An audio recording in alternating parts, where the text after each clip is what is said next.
Distinguished chairs, Madam Executive Secretary of the UNFCCC, distinguished colleagues, thank you for giving me this opportunity to deliver these remarks on behalf of the Group of 77 in China at the closing of the climate dialogues.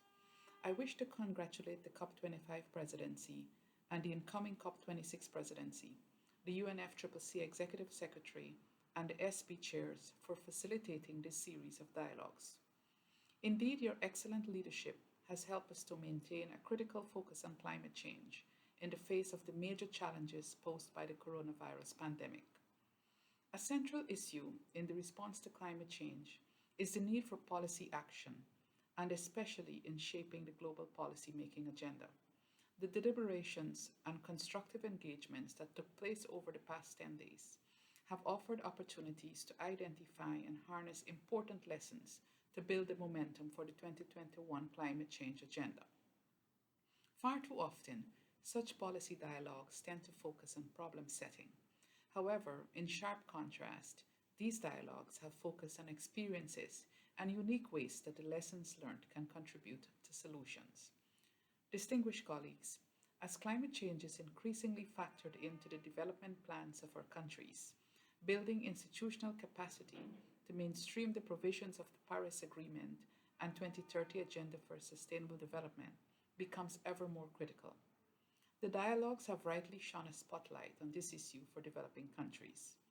Reference can be drawn to the deliberations on the work of the Paris Committee on Capacity Building and on the technology mechanism to foster innovation, areas that are essential to help countries build climate resilience and reduce greenhouse gas emissions.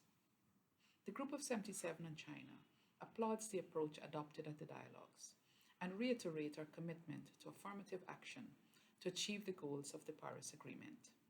At the same time, we urge developed countries to fulfill their commitments and obligations, including the goal of mobilizing $100 billion annually from this year. Our countries also welcome the ratification and entry into force of the Doha Amendments to the Kyoto Protocol. This confirms the importance of the legally binding commitments by Annex I parties as necessary and urgent climate action, including on mobilization and provision of financial and technological support in accordance with the UNFCCC provisions. I commend you once more for keeping the momentum on the crucial issues as we bring the 2020 work program activities to a close. And as Guyana prepares to hand over the G77 and China chairmanship to Guinea, I want to assure you that the group will remain fully engaged in the collective effort to address this global threat. Thank you.